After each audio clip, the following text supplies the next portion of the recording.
صبح و شام تلاوت کرنا صبح و شام میرا کام ہو جائے۔ الحمدللہ رب العالمین والصلاة والسلام على سید المرسلین اما بعد فاعوذ باللہ من الشیطان الرجیم بسم اللہ الرحمن الرحیم الصلاة والسلام علیک یا رسول اللہ وعلى آلك وأصحابك يا حبيب الله الصلاة والسلام عليك يا نبي الله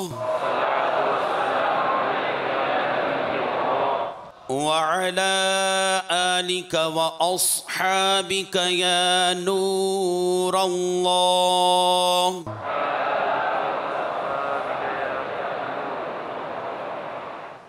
میٹھے میٹھے اسلامی بھائیوں اور مدنی چینل کے ناظرین، سرکار مدینہ راحت قلب و سینہ فیض گنجینہ صاحب معطر پسینہ سلطان باقرینہ باعث نزول سکینہ صلی اللہ تعالی علیہ وآلہ وسلم کی ذات ستودہ صفات پر درود پاک پڑھنے کے بے شمار فضائل و برکات ہیں۔ چنانچہ میرے رحمت والے آقا دو عالم کے داتا صلی اللہ تعالی علیہ وآلہ وسلم کے فرمان معظم کا مفہوم ہے کہ جو کوئی مجھ پر دن بھر میں 50 مرتبہ درود پاک پڑھے گا تو بروز قیامت میں اس سے ہاتھ ملاؤں گا۔ صلو علی الحبیب صلی اللہ تعالی علی محمد صلی اللہ تعالی علیہ وسلم۔ میٹھے میٹھے اسلامی بھائیوں اور مدنی چینل کے ناظرین، انشاءاللہ عز و جل آج ہم دین متین کے احکامات میں سے ایک اہم امر تیمم، اس کے ساتھ ساتھ اذان، ان کے ضروری مسائل سیکھنے کی کوشش کریں گے۔ یاد رکھیے، جس کا وضو نہ ہو یا غسل کی حاجت ہو، نہانے کی حاجت ہو اور پانی پر قدرت نہ رکھتا ہو تو وضو اور غسل کی جگہ تیمم کرے۔ یعنی پہلی جو اہم بات ہے کہ تیمم کا حکم کب ہوگا، کس وقت ہمارے لیے تیمم کرنا درست ہوگا، یہ یاد رکھیے۔ اس میں اہم صورت جو بنیادی مسئلہ وہ یہی ہے کہ اگر آدمی پر غسل واجب ہے یا وہ بے وضو ہے، اس نے غسل یا وضو کرنا ہے اور پانی پر قدرت نہیں رکھتا۔ اب اس کی مختلف صورتیں جو انشاءاللہ عز و جل ہم سنیں گے۔ تو جب پانی پر قدرت نہ رکھتا ہو تو وضو اور غسل کی جگہ تیمم کرے۔ پانی پر قدرت نہ ہونے کی چند صورتیں ہیں، یاد رکھیے۔ جو چند صورتیں ہیں، جو اعذار ہیں، مجبوریاں ہیں جن کی وجہ سے تیمم کرنا جائز ہو جائے گا، ان میں سے پہلی صورت یہ ہے کہ ایسی بیماری ہو کہ وضو یا غسل کرنے سے اس کے زیادہ ہونے یا دیر میں اچھا ہونے کا صحیح اندیشہ ہو۔ وضو یا غسل کی حاجت ہے، لیکن اس کے ساتھ ساتھ ایسی بیماری ہے کہ وضو یا غسل کرے گا تو اب اس کے ذہن میں یہ غالب گمان ہے کہ میری بیماری کی ڈیوریشن بڑھ جائے گی، دورانیہ بڑھ جائے گا اور میں دیر سے صحیح ہوں گا۔ اب اس کی بھی صورتیں ہیں۔ ایک تو یہ کہ اس کا سابقہ تجربہ ہے کہ پہلے فلاں مرض میں نے غسل کیا تھا، وضو کیا تھا، اس کی وجہ سے وہ مرض طویل ہو گیا۔ مثال کے طور پر سردیوں کے بخار میں، اور جب بخار کی بہت زیادہ شدت ہو، اب ایسے وقت میں یہ عموماً یہ صورت درپیش آ سکتی ہے۔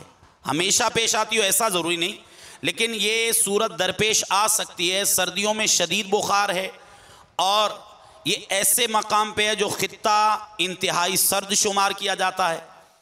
اس مقام پر اسے غسل کی حاجت ہوئی، اور صبح کا جیسے وقت ہے تو ویسے ٹھنڈ بہت زیادہ شدید ہوتی ہے، ایسے میں یہ گرم پانی کے استعمال پر قادر نہیں. مثال کے طور پر وہاں گرم پانی کے اسباب موجود نہیں، گرم پانی موجود نہیں.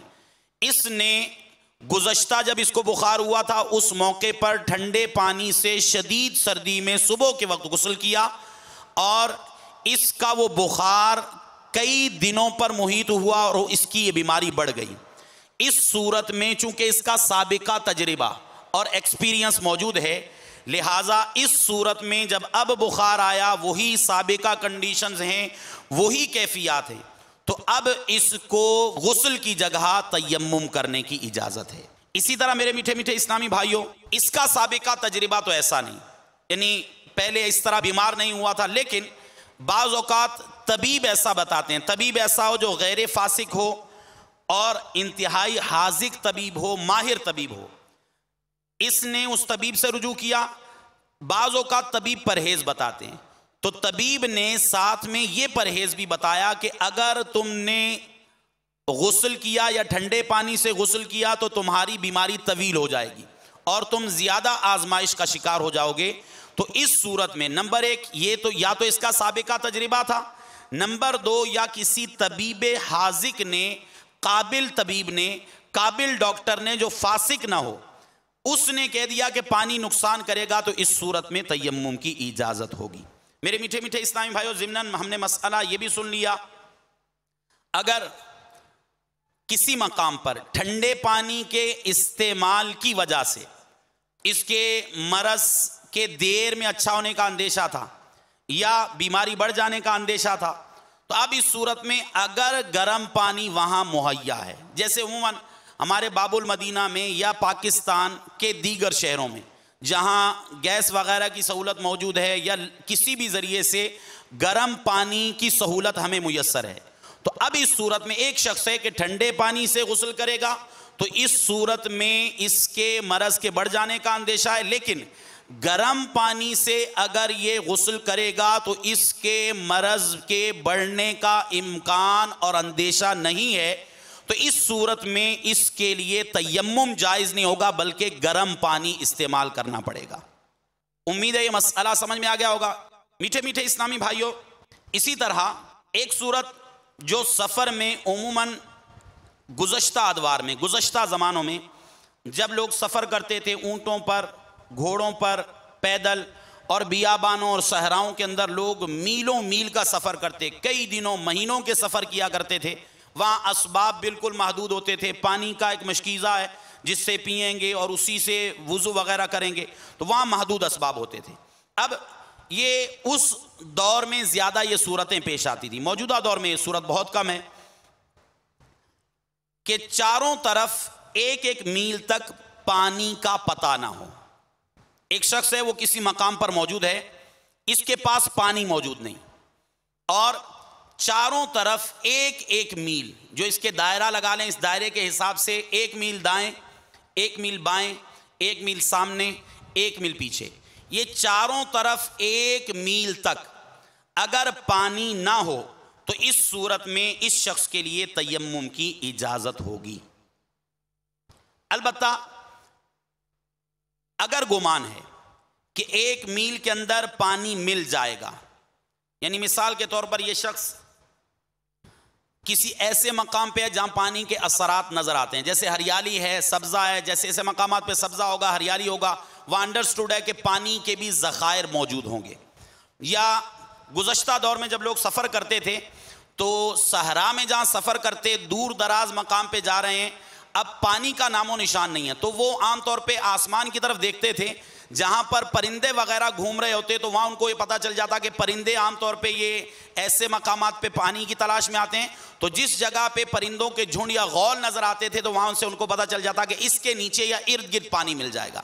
اب اگر کوئی ایسا ذریعہ ہے کہ جس ذریعے سے اس کو یہ گمان ہو رہا ہے کہ مجھے ایک میل کے اندر اندر پانی مل جائے گا، ایک میل کے اندر اندر پانی مل جائے گا، تو اب اس کے لیے پانی کی تلاش کرنا ضروری ہے. اگرچہ کہ پانی پاس موجود نہیں، لیکن گمان ہے کہ پانی مل جائے گا، تو اب اس صورت میں پانی کی تلاش کرنا ضروری ہے. اس صورت میں بغیر پانی تلاش کیے تیمم کیے نماز پڑھ لی تو یہ نماز پڑھنا جائز نہیں ہوگا. تیسری صورت، شدید سردی میں وضو یا غسل سے ضرر. پہلی صورت جو بیان ہوئی تھی وہ بیمار کے بارے میں تھی. کوئی مریض ہے، اس کے مرض، کنڈیشن کوئی بھی ہو، اس کے مرض کے تاخیر سے اچھا ہونے کا اندیشہ. یہاں یہ صورت ہے کہ یہ شخص مریض ہے یا غیر مریض، کوئی بھی شخص ہو، شدید سردی ہے اور اس شدید سردی میں وضو یا غسل کرے گا تو اب اس کے ٹھنڈے پانی استعمال کرنے کی وجہ سے اتنا ضرر اور نقصان پہنچنے کا اندیشہ ہے کہ یہ مر جائے گا یا بیمار پڑ جائے گا، اور اس کے پاس کوئی ایسی چیز بھی نہیں کہ یہ مثال کے طور پر بہت ٹھنڈا پانی ہے، وضو کر کے تو اس کے بعد نماز پڑھے اور جلدی سے لحاف کے اندر گھس جائے، یا پھر لکڑیاں وغیرہ جلا کر وہ اپنے جسم کو گرم کر لے. ایسی صورت نہیں. مثال کے طور پر سیاچن گلیشیئر یا جو بہت زیادہ ایسے مقامات ہیں جہاں برف باری ہوتی ہے، وہاں پر اگر کوئی شخص موجود ہے، گرم پانی کے اسباب بھی نہیں، یہ عام حالت کے اندر ہے، مریض نہیں ہے، لیکن اس سے یہ لگتا ہے کہ میں ٹھنڈے پانی سے وضو کروں گا یا ٹھنڈے پانی سے غسل کروں گا تو میرا کوئی عضو ضائع ہو جائے گا، ہاتھ شل ہو جائیں گے، یا میں بیمار پڑ جاؤں گا، یا پھر میں مر جاؤں گا. اس طرح کی جب کیفیات ہوں تو اس صورت میں تیمم کی اجازت ہوگی. اسی طرح میرے میٹھے میٹھے اسلامی بھائیوں، نماز جنازہ فوت ہونے کا خوف. ایک صورت ہے نماز جنازہ فوت ہونے کا خوف. اس میں یاد رکھیے گا کہ ولی نے جس کو نماز پڑھانے کی اجازت دی ہو اسے تیمم جائز نہیں. ولی میت کا قریبی رشتہ دار جو شریعت مطہرہ نے اس کی کچھ ترتیب رکھی ہے، ہم آسانی کے لیے سمجھ لیتے ہیں کہ باپ فوت ہو گیا تو بیٹا اس کا ولی اقرب ہے، وہ قریبی ولی ہے کہ جسے جنازہ پڑھانے کا اختیار ہے. اب ولی اقرب ہے، مثال کے طور پر باپ فوت ہو گیا، بیٹا موجود ہے، اس نے کسی کو نماز پڑھانے کی اجازت دی اور نماز جنازہ بالکل تیار ہے. تو اب اس شخص کو جسے نماز جنازہ پڑھانے کا اختیار دیا گیا، یہ اگر بے وضو تھا تو اب اس کے لیے تیمم کرنا جائز نہیں ہوگا. اس کے لیے تیمم کرنا جائز نہیں ہوگا، بلکہ اس کے لیے لازم ہے کہ وضو وغیرہ کرے پھر نماز جنازہ پڑھائے. اور اگر ولی خود ہے، یعنی بیٹا ہے، جنازہ تیار ہے، جنازہ پڑھایا جا رہا ہے، وہی کوئی دوسرا شخص پڑھا رہا ہے، اب اس بیٹے کا وضو نہیں ہے اور اسے پتا ہے کہ جنازہ پڑھانے والا شخص نماز جنازہ پڑھا دے گا، میری تکبیرات نکل جائیں گی، نماز جنازہ فوت ہو جائے گی، تو اس صورت میں ولی کو تیمم کر کے نماز جنازہ پڑھنے کی اجازت ہے. مسئلہ پھر سن لیجئے، دو صورتیں ہیں. پہلی صورت یہ ہے کہ ولی نے کسی اور شخص کو جنازہ پڑھانے کی اجازت دی، یہ بے وضو ہے، تو اب اس صورت میں اس کے لیے جائز نہیں کہ یہ نماز جنازہ تیمم کر کے پڑھے، بغیر وضو کے پڑھے، اس کے لیے جائز نہیں. اس کے لیے یہ لازم ہے کہ وضو کرے. اور اگر ولی تھا، چونکہ ولی کا حق قریب ہے میت سے، اب اس نے کسی اور کو کھڑا کر دیا، یہ اس کی مرضی. اب اگر ولی کا وضو نہیں تھا اور یہ وضو کرنے میں مشغول ہوگا تو نماز جنازہ فوت ہو جائے گی، یعنی اس کی تکبیرات ساری کی ساری نکل جائیں گی.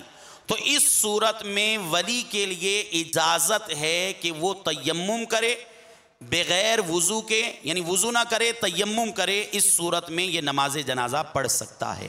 اور اگر ولی کو گمان ہے کہ میں وضو کے فرائض پورے کر لوں گا لیکن مجھے ایک آدھ تکبیر مل جائے گی، آخری تکبیر میں شامل ہو جاؤں گا، تو اب اس صورت میں ولی کے لیے بھی جائز نہیں کہ وہ تیمم کرے. ولی کے لیے اس صورت میں ضروری ہوگا کہ وہ وضو کرے اور پھر نماز جنازہ ادا کرے. میٹھے میٹھے اسلامی بھائیوں اور مدنی چینل کے ناظرین، اسی طرح تیمم کے اجازت کی صورتوں میں سے ایک صورت یہ ہے کہ کوئی شخص مسجد میں سویا ہوا تھا، اسے غسل کی حاجت ہو گئی، تو آنکھ کھلتے ہی جہاں سویا تھا وہیں فوراً تیمم کر کے نکل آئے. تاخیر کرنا حرام ہے. یہ صورتیں مسجد میں سونے والوں کو درپیش آ سکتی ہیں، مدنی قافلے میں سفر کرنے والوں کو درپیش آ سکتی ہیں، رمضان میں جو اعتکاف کرتے ہیں ان کو یہ صورتیں درپیش آ سکتی ہیں. لہٰذا ان کے لیے مسئلہ سیکھنا ضروری ہوگا. تو اس ذہن میں رکھیے، اگر مسجد میں سوئے ہوئے تھے، اب جاگے تو پتہ چلا کہ غسل واجب ہو چکا ہے، اب اس کے لیے لازم ہے، فوراً اس پر ضروری ہے کہ تیمم اسی مقام پر کر لے. تیمم کیسے ہوتا ہے، اس کا طریقہ کیا ہے، کس چیز سے تیمم کرنا جائز ہے، انشاءاللہ وہ بھی عرض کیا جائے گا. اس کے لیے ضروری ہے کہ فوراً تیمم کرے اور تیمم کر کے مسجد سے باہر نکل آئے. اور اس کے لیے تاخیر کرنا، دیر کرنا، یہ حرام اور ناجائز ہے. تو یہ ضروری ہے کہ فوراً اسی مقام پہ جہاں اٹھا پتہ چلا غسل واجب ہو گیا، فوراً تیمم کرے اور تیمم کرتے ہی فوراً یہ شخص مسجد سے نکل جائے. میٹھے میٹھے اسلامی بھائیوں، اسی طرح قرآن مجید چھونے کے لیے یا سجدہ تلاوت یا سجدہ شکر کے لیے تیمم جائز نہیں جبکہ پانی پر قدرت ہو. اب مثال کے طور پر ایک شخص نارمل حالات کے اندر ہے، یہ قرآن چھونا چاہتا ہے، تو اب قرآن چھونے کے لیے اسے تیمم کی اجازت نہیں جبکہ پانی موجود.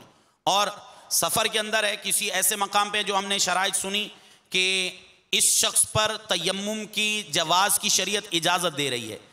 کسی سرد علاقے کے اندر ہے، سفر کے اندر ہے، پانی نہیں مل رہا، شریعت اجازت دے رہی ہے کہ یہ شخص تیمم کر سکتا ہے. وہاں ضرورت تھی، تو اب جہاں ضرورت ثابت ہو جائے وہاں نماز پڑھنا بھی جائز ہو جائے گا تیمم کر کے، اور وہاں قرآن چھونا یہ بھی جائز ہو جائے گا. لیکن جہاں ضرورت نہیں ہے یا جہاں پر پانی موجود ہے تو اس صورت میں تیمم کی اجازت نہیں ہوگی. میٹھے میٹھے اسلامی بھائیوں، اسی طرح وقت اتنا تنگ ہو گیا کہ وضو یا غسل کرے گا تو نماز قضا ہو جائے گی. وقت اتنا تنگ ہو گیا کہ وضو یا غسل کرے گا تو نماز قضا ہو جائے گی. وقت اتنا تنگ ہو گیا کہ وضو یا غسل کرے گا تو نماز قضا ہو جائے گی، تو چاہیے کہ تیمم کر کے نماز پڑھ لے، تو چاہیے کہ تیمم کر کے نماز پڑھ لے، تو چاہیے کہ تیمم کر کے نماز پڑھ لے، پھر وضو یا غسل کر کے اعادہ کرنا لازم ہے.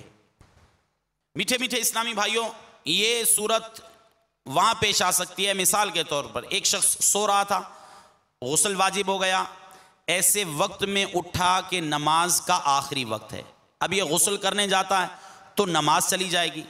اب اس کے لیے شریعت مطہرہ نے یہ اجازت دی ہے کہ تیمم کر کے نماز پڑھ لے، بعد میں وہ غسل کرے گا اور نماز کا اعادہ کرے گا. صلو علی الحبیب صلی اللہ تعالی علی محمد صلی اللہ تعالی علیہ وسلم صلاۃ و سلام علیک یا سیدی یا رسول اللہ صلی اللہ تعالی علیہ وسلم. میٹھے میٹھے اسلامی بھائیوں، یہ بھی مسئلہ ذہن میں رہے کہ وضو اور غسل دونوں میں تیمم کا ایک ہی طریقہ ہے. وضو اور غسل دونوں میں تیمم کا ایک ہی طریقہ ہے. تیمم کے فرائض: نمبر 1 نیت، نمبر 2 سارے منہ پر ہاتھ پھیرنا، نمبر 3 کوہنیوں سمیت دونوں ہاتھوں کا مسح کرنا. نمبر 1 نیت، نمبر 2 سارے منہ پر ہاتھ پھیرنا، نمبر 3 کوہنیوں سمیت دونوں ہاتھوں کا مسح کرنا. آئیے تیمم کا طریقہ بھی سن لیتے ہیں. سب سے پہلے تیمم کی نیت کیجئے. نیت دل کے ارادے کا نام ہے، زبان سے بھی کہہ لیں تو بہتر ہے. مثلا یوں کہیے: بے وضوئی یا بے غسلی یا دونوں سے پاکی حاصل کرنے اور نماز جائز ہونے کے لیے تیمم کرتا ہوں. ایک شخص بے وضو ہے تو یوں نیت کرے کہ میں جو بے وضوئی ہے مجھ پر، میں بے وضو ہوں، یہ حالت ہے، اور یہ جو حالت کہلائے گی بے وضو ہونا، یہ بے وضوئی کہلاتا ہے. تو بے وضوئی کی جو حالت مجھ پر طاری ہے، اس سے پاکی حاصل کرنے اور نماز جائز ہونے کے لیے تیمم کرتا ہوں۔ اسی طرح بے غسلہ ہے تو یوں کہے کہ بے غسلہ پن، یہ جو مجھ پر ایک کیفیت طاری ہے، حالت طاری ہے، میں اس بے غسلے پن سے پاکی حاصل کرنے اور نماز جائز ہونے کے لیے تیمم کرتا ہوں۔ تو چونکہ تیمم کے اندر نیت یہ فرض ہے، لہٰذا اس صورت میں یہ ہمیں نیت اس انداز میں کر لینی چاہیے۔ ویسے تو نیت دل کے ارادے کو کہتے ہیں، دل میں ارادہ ہے کہ میں تیمم کر رہا ہوں، تو جب بھی تیمم ہو جائے گا، ہاں البتہ اگر بغیر نیت کے کوئی شخص مٹی پر ہاتھ الٹ پلٹ کر لیتا ہے اور پھر منہ پر پھیر لیتا ہے، ہاتھوں پر پھیر لیتا ہے، تو چونکہ نیت نہیں تھی، ایک اہم فرض نہیں پایا گیا، لہٰذا تیمم نہیں ہوگا۔ تو سب سے پہلے نیت کرنی ہے، پھر اس کے بعد بسم اللہ پڑھ کر دونوں ہاتھوں کی انگلیاں کشادہ کر کے یعنی پھیلا کر کسی ایسی پاک چیز پر جو زمین کی قسم سے ہو ہاتھ مار کر لوٹ لیجئے۔ سب سے پہلے کیا کرنا ہے؟ بسم اللہ پڑھ کر دونوں ہاتھوں کی انگلیاں کشادہ کر کے کسی ایسی پاک چیز پر مارنی ہے کہ جو زمین کی جنس سے ہو۔ اب زمین کی جنس کیا ہے انشاءاللہ اس کے بارے میں بھی ہم سنیں گے۔ تو زمین کی جنس سے کوئی چیز ہو، اس پر دونوں ہاتھوں کو کھول کر انگلیوں کو کشادہ کر کے اس طریقے سے اس پر اپنے ہاتھوں کو رکھیں گے اور ہاتھ آگے پیچھے اس سے حرکت کریں گے۔ اگر زیادہ گرد لگ جائے تو جھاڑ لیجئے اور اس سے سارے منہ کا اس طرح مسح کیجئے کہ کوئی حصہ رہ نہ جائے۔ اگر بال برابر بھی کوئی جگہ رہ گئی تو تیمم نہ ہوگا۔ تیمم کے اندر پہلی چیز تھی نیت، اس کے بعد ہے اپنے دونوں ہاتھوں کو زمین کی کوئی جنس سے کوئی چیز ہو اس پر رکھ کر ہاتھوں کو حرکت دینا، جیسے مٹی وغیرہ ہے زمین کی جنس سے ہے تو اس پہ حرکت دیں گے۔ اس کے بعد اپنے پورے چہرے پر یہ جو ہاتھ ہیں ان ہاتھوں کا پھیر لینا، اس سے ہاتھوں سے مسح کرنا، اس طریقے سے کرنا ہے کہ پیشانی کے مقام پر جہاں عادتاً بال جمنا شروع ہوتے ہیں وہاں سے لے کر ٹھوڑی کے نیچے تک، ایک کان کی لو سے لے کر دوسرے کان کی لو تک، یہ پورے کا پورا درمیانی حصہ چہرہ کہلاتا ہے۔ اب یہ جو ہاتھ ہم نے زمین کی جو جنس سے چیز تھی اس پر مارے، تو اس کے بعد ہم نے اپنے ہاتھوں کو اچھے طریقے سے اس طرح اپنے چہرے پر پھیرنا ہے کہ بال برابر بھی کوئی حصہ باقی نہ رہے۔ اس میں خاص طور پہ یہ جو آنکھیں ہیں، آنکھوں کے جو پپوٹے ہیں، ہم اگر زور سے آنکھیں بھینچیں گے تو اس میں یہ لائنیں باقی رہ جائیں گی۔ اس میں احتیاط کرنی ہے کہ آنکھیں نارمل کنڈیشن پہ بند رہیں گی اور اچھی طرح آنکھوں کا یہ جو ڈھیلے اوپر کا مقام ہے اس پر اچھے طریقے سے ہاتھ پھیرنا ہے، اور اس کے علاوہ یہ پیشانی، پھر ناک کا یہ حصہ، ناک کا یہ آگے کا نیچے کا حصہ، اور یہ جو ہاں مونچھوں کے بال ہوتے ہیں یہ مقام، جو ہونٹوں کا بالائی حصہ ہے، اس طرح یہ پورے مقام پر اچھے طریقے سے ہاتھ پھیرنا۔ اس میں یہ ذہن میں رہے کہ ہو سکتا ہے کسی کو ذہن میں آئے کہ اچھے طریقے سے پورے چہرے پر مٹی لگانا یہ لازم ہے یا پورے دونوں بازوؤں پر مٹی لگانا لازم ہے، تو ایسا نہیں ہے، بلکہ وہ فقط جو ہاتھ ہم نے مس کیے تھے ان ہاتھوں کا چہرے پر اس طریقے سے مس کرنا لازم ہے کہ کوئی مقام بھی بال برابر جگہ بھی باقی نہ رہے۔ جس طرح ہم وضو میں چہرہ دھوتے ہیں بعین ہی، اسی طرح ہم تیمم کے اندر اپنے ہاتھوں کے ساتھ اپنے چہرے کا مسح کریں گے۔ اسی طرح پھر دوسری بات، زمین پر ہاتھ ماریں گے اور دونوں ہاتھوں کا ناخنوں سے لے کر کوہنیوں سمیت مسح کریں گے۔ اس کا طریقہ امیر اہل سنت دامت برکاتہم العالیہ اپنی نماز کے احکام نامی کتاب، اس میں امیر اہل سنت نے یہ باقاعدہ رسالے مرتب فرمائے غسل کا طریقہ، اس میں تیمم کا تفصیلی طریقہ اور فرائض امیر اہل سنت نے ذکر فرمائے ہیں۔ آپ اس رسالے کا بھی مطالعہ فرمائیے۔ نماز کے احکام یہ امیر اہل سنت کی مایہ ناز تالیف ہے جو نماز جیسے اہم فرض اس کے متعلقہ مسائل سے آگاہی کے لیے، اس میں وضو کے مسائل، غسل کے مسائل، تیمم کے مسائل، نماز کے مسائل، نماز جنازہ کے مسائل، عیدین کے مسائل، سفر کی نماز کے مسائل، اسی طرح مختلف مسائل امیر اہل سنت نے اس کتاب میں جمع فرمائے ہیں۔ تو اس میں امیر اہل سنت نے تیمم کا یہ طریقہ بھی تفصیل کے ساتھ تحریر فرمایا۔ چنانچہ امیر اہل سنت فرماتے ہیں کہ بہتر طریقہ یہ ہے کہ اپنے سب سے پہلے چونکہ دائیں ہاتھ کی طرف سے ابتدا کرنی ہے، اپنے بائیں ہاتھ کے انگوٹھے کے علاوہ 4 انگلیوں کا پیٹ سیدھے ہاتھ کی پشت پر رکھیے. اس طریقے سے یہ انگلیوں کا پیٹ ہے، سیدھے ہاتھ کی پشت پر رکھیں گے اور انگلیوں کے سروں سے، یعنی یہ جو انگلیوں کے ناخن ہیں ہمارے، یہاں سے لے کر یہ کوہنیوں تک لے جائیں گے، یہاں کونی تک لے کے جائیں گے. پھر وہاں سے الٹے ہی ہاتھ کی ہتھیلی سے سیدھے ہاتھ کے پیٹ کو مس کرتے ہوئے گٹے تک لائیے. اب یہ طریقہ دیکھ لیجئے، جو ہم نے زمین کی جنس سے چیز تھی اس پر ہم نے ہاتھ مارے، انگلیاں کشادہ ہونی چاہیے. اس میں اب ہم نے اپنے بایاں ہاتھ جو لیفٹ ہینڈ ہے اس کو اپنے دائیں ہاتھ رائٹ ہینڈ کے الٹے حصے پر رکھا جہاں انگلیوں کے ناخن ہیں. یہاں سے ہم اس کو شروع کریں گے اور یہ انگلیوں کے جو پیٹ ہے یہ ہمارے الٹے ہاتھ کی انگلیوں کا پیٹ سیدھے ہاتھ کی پشت پر چلے گا. اس طریقے سے یہ ہم کونی تک لے کر جائیں گے، پورا مکمل ہاتھ پھیریں گے کونیوں تک، اور پھر اس کے بعد ہم گھما کے لائیں گے تو اس کو ہمارے یہ سیدھے ہاتھ کا اندر کی جانب کا حصہ ہے، ہم اس پر انگلیوں کا یہی پیٹ جو ہے یہ پھیرتے ہوئے یہاں لے کر آئیں گے. ہمارا جو انگوٹھا ہے اس کی پوزیشن ایسی رہے گی کہ یہ سائیڈ سے یوں اس طریقے سے مس کرتا ہوا آئے گا، اور یوں ہوگا کہ بال برابر جگہ بھی باقی نہ رہے. اس میں یہ احتیاط لازم ملحوظ رکھنی ہے.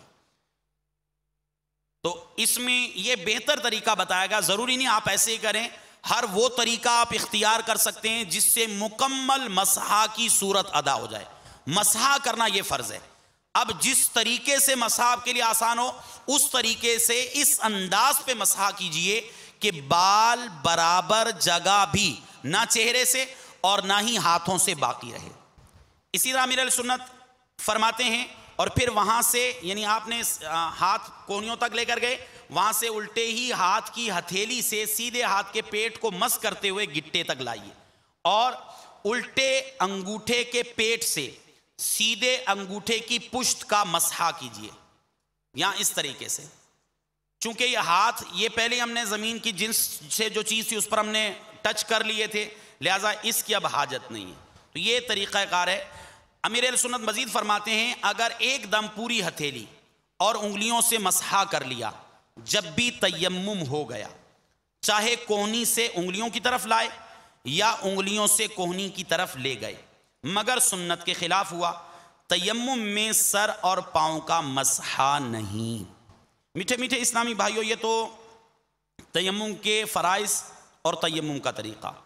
اب آئیے تیمم کس چیز سے ہوتا ہے، زمین کی جنس جو کہا گیا اس سے کیا مراد ہے، اس کے متعلق کچھ سنتے ہیں.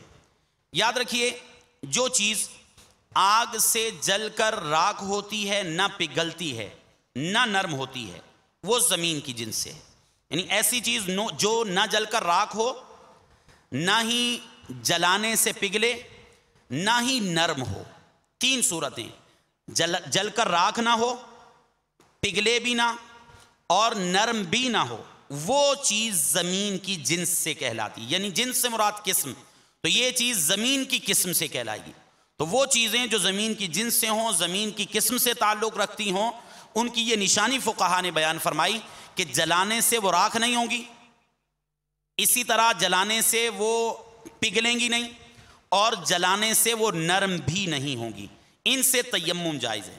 اس میں ریتا، چونا، سرما، گندک، پتھر، زبرجد، فیروزہ، عقیق وغیرہ جواہر، یہ جو قیمتی پتھر ہیں یہ بھی اس میں شامل ہیں، چونکہ معدنیات میں شمار کیے جاتے ہیں، زمین سے نکالے جاتے ہیں، اور یہ جلانے سے نہ جلتے ہیں، نہ ہی پگھلتے ہیں، اور نہ ہی یہ نرم پڑتے ہیں. اسی طرح جو چونا وغیرہ عام طور پہ کیا جاتا ہے یہ بھی اسی جنس سے. ماربل جو ہے یہ بھی اسی جنس سے، جبکہ اس کے اوپر کوئی پالش وغیرہ ایسی چیز سے نہ کی گئی ہو جو زمین کی جنس سے نہ ہو. اسی طرح پکی اینٹ، چینی یا مٹی کے برتن سے تیمم جائز ہے. پکی اینٹ، چینی یا مٹی کے برتن سے تیمم جائز ہے. ہاں اگر ان پر کسی ایسی چیز کا جرم یعنی جسم یا طے ہو جو جن سے زمین سے نہیں، مثلا کانچ کا جرم ہو تو تیمم جائز نہیں. بعض آج کل ٹیکنالوجیز اس طرح کی ہیں کہ ہوتا وہ پتھر ہے، اس کے اوپر وہ پالش اور فنیشنگ کے لیے وہ اس طرح کی چیزیں چڑھا دیتے ہیں جو زمین کی جنس سے نہیں ہوتی.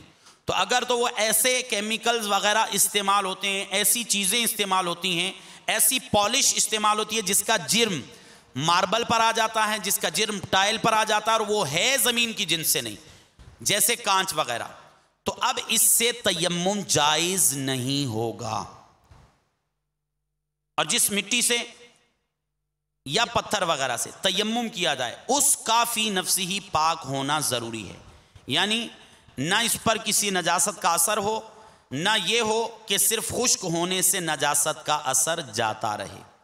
یہ بھی اہم مسئلہ ہے کہ اگر فرش ہے نارمل، جیسے فرش ہمارے یہاں ڈالا جاتا ہے، اگر یہ فرش ایسا ہے کہ جو پاک ہے، اب اس صورت میں چونکہ زمین کی جنس سے اس میں اشیاء استعمال ہوتی ہیں، تو اب اس صورت میں اس سے تیمم جائز ہو جائے گا، لیکن اس پر نجاست کا اثر نہ ہو، یا پھر ایسا نہ ہو کہ نجاست وہاں پر تھی لیکن وہ نجاست خشک ہونے سے اس کا اثر گیا، تو اس صورت میں اس سے تیمم جائز نہیں ہوگا. مثال کے طور پر بچے بعض اوقات پیشاب کر دیتے ہیں فرش پر، اب یہ فرش جو ہے یہ خشک ہونے سے پاک تو ہو جائے گا، لیکن اس پر نماز پڑھنا جائز، لیکن اس سے تیمم کرنا درست نہیں ہوگا. تو یہ بعض احکام ہیں جن میں بسا اوقات فرق آ جاتا ہے، تو ان کو بھی ملحوظ رکھنا پڑے گا. اگر لکڑی ہے، کپڑا یا دری وغیرہ، اس پر اتنی گرد ہے کہ ہاتھ مارنے سے انگلیوں کا نشان بن جائے تو اس سے تیمم جائز ہے. مثال کے طور پر ایسی چیز ہے جس سے فی نفسی تیمم جائز نہیں تھا، کپڑا ہے، کپڑے سے تیمم جائز نہیں اس لیے کہ جل کے راکھ ہو جائے گا. اب کپڑے کے اوپر پڑے پڑے گرد آ گئی، اب وہ ہاتھ ماریں تو وہ گرد اڑتی ہے، تو اب اس صورت میں اس کپڑے پر چونکہ مٹی پائی گئی جو مٹی زمین کی جنس سے ہے، لہٰذا اس صورت میں اس کپڑے پر ہاتھ مار کر تیمم کرنا جائز ہے. چونا مٹی یا اینٹوں کی دیوار، خواہ گھر کی ہو یا مسجد کی، اس سے تیمم جائز ہے، مگر اس پر آئل پینٹ، پلاسٹک پینٹ اور میٹ فنش یا وال پیپر وغیرہ کوئی ایسی چیز نہیں ہونی چاہیے جو جن سے زمین کے علاوہ ہو. دیوار پر ماربل وغیرہ ہو تو کوئی حرج نہیں، تو اگر ماربل لگا ہوا دیوار پر تو اس سے تیمم ہو جائے گا. اگر اسی طرح دیوار پر پلستر ہوا، اس پر چونا کر دیا گیا تو یہ چونا زمین کی جنس ہے، اس سے تیمم جائز ہے. لیکن اگر اس پر آئل پینٹ ہے یا وال پیپر وغیرہ، اس طرح کے آج کل یہ چیزیں کیمیکلز وغیرہ ملتے ہیں جو فنیشنگ کے لیے استعمال کیے جاتے ہیں جو زمین کی جنس سے نہیں ہیں، تو اس صورت میں ان سے تیمم جائز نہیں ہوگا. صلو علی الحبیب صلی اللہ تعالی علی محمد صلی اللہ تعالی علیہ وسلم صلاۃ و سلام علیک یا سیدی یا رسول اللہ صلی اللہ تعالی علیہ وسلم. کیا تیمم کی سنتیں بھی ہیں؟ جی، تیمم کرتے ہوئے بعض سنتوں کو بھی ملحوظ رکھنا چاہیے. فرائض اگرچہ کہ 3 ہی ہیں، ان کے ادا کرنے سے تیمم ہو جائے گا، لیکن تیمم کی سنتیں ہیں. امیر اہل سنت دامت برکاتہم العالیہ نے اپنے رسالے غسل کا طریقہ میں تیمم کی 10 سنتیں بیان فرمائیں. چنانچہ امیر اہل سنت فرماتے ہیں کہ تیمم کی 10 سنتیں: نمبر 1 بسم اللہ شریف کہنا، نمبر 2 ہاتھوں کو زمین پر مارنا، نمبر 4 انگلیاں کھلی رکھنا، نمبر 5 ہاتھوں کو جھاڑ لینا. ہاتھوں کو جھاڑ لینا یعنی ایک ہاتھ کے انگوٹھے کی جڑ سے جڑ کو دوسرے ہاتھ کے انگوٹھے کی جڑ پر مارنا. اس طریقے سے ماریں گے. اگر مٹی وغیرہ زیادہ لگ جائے تو ہاتھوں کو جھاڑیں گے اس انداز میں کہ ایک ہاتھ کے انگوٹھے کی جڑ کو دوسرے ہاتھ کے انگوٹھے کی جڑ پر مارنا، مگر اس میں احتیاط رہے کہ اس میں وہ آواز جو ہے وہ پیدا نہ ہو. نمبر 6 پہلے منہ کا پھر ہاتھوں کا مسح کرنا. نمبر 7 دونوں کا مسح پے در پے کرنا. پہلے منہ کا مسح کیا تو فوراً ہاتھوں کا بھی مسح متصل کر لیا. دونوں کا مسح پے در پے کرنا. نمبر 8 پہلے سیدھے ہاتھ پھر الٹے ہاتھ کا مسح کرنا. تو چونکہ جو با کرامت کام ہوں، با عزت کام ہوں، جو معزز کام کیے جاتے ہیں عام طور پر وہ دائیں ہاتھ سے کیے جاتے ہیں، دائیں ہاتھ کی طرف سے ابتدا کی جاتی ہے. تو لہٰذا ان کاموں میں دائیں ہاتھ سے ابتدا کرنا یہ سنت ہے، اس لیے جب تیمم کریں گے تو پہلے دائیں ہاتھ کا پھر بائیں ہاتھ کا مسح کریں گے۔ نمبر 9، داڑھی کا خلال کرنا، داڑھی کا خلال کرنا۔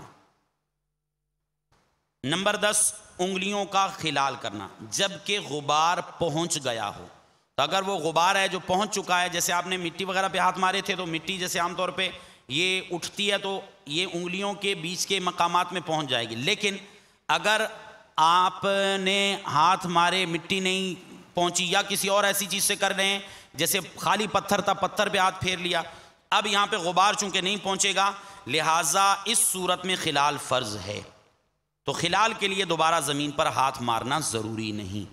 صلو علی الحبیب صلی اللہ تعالی علی محمد صلی اللہ تعالی علیہ وسلم۔ آج کل جب سفر وغیرہ ہوتا ہے تو بسیں بھی اب ایئر کنڈیشن ہوتی ہیں، ٹرین کا سفر بھی اگر دیکھا جائے تو بعض اس میں کوچز ایئر کنڈیشن ہوتی ہیں، جہاز کا سفر ہوتا ہے۔ اب ظاہر ہے ان میں اکثر ایسی چیزیں ہوتی ہیں جو زمین کی جنس نہیں ہوتی، اور چونکہ صفائی کا بھی اہتمام ہوتا ہے لہذا گرد وغیرہ بھی نہیں ہوتی، تو ایسی صورت میں اگر تیمم کرنا ہو تو کیا آسان صورت ہو، اس کے متعلق فرمائیں۔ ماشاءاللہ بہت اچھا سوال ہے اور بہت اچھی توجہ دلائی۔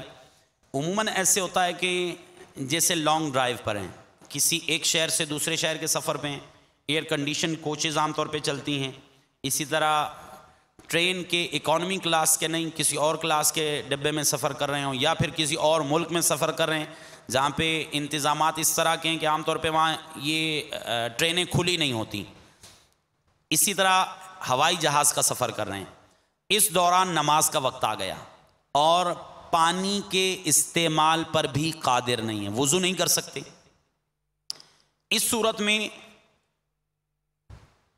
اب جیسا کہ سوال کیا گیا کہ عام طور پہ ارد گرد ایسی اشیاء ہوتی ہیں جن سے تیمم بھی نہیں ہو سکتا، تو کیا کیا جائے؟ تو اس میں ایک بہترین صورت سمجھ میں آتی ہے کہ سرکار دو عالم صلی اللہ تعالیٰ علیہ وسلم نے مٹی کے برتن استعمال فرمائے، اور یہ شیخ طریقت امیر اہل سنت بانی دعوت اسلامی حضرت علامہ مولانا ابو بلال محمد الیاس اتار قادری رضوی دامت برکاتہم العالیہ، یہ آپ کی مدنی سوچ ہے کہ جس مدنی سوچ کی برکت سے سرکار دو عالم صلی اللہ تعالیٰ علیہ وسلم کی ایسی سنتیں جن پر عمل کا عوام تو عوام خواص میں بھی تصور نہیں تھا، امیر اہل سنت دامت برکاتہم العالیہ نے ایسی چیزوں اور ایسی سنتوں پر عمل کا ہمیں مدنی ذہن عطا فرمایا۔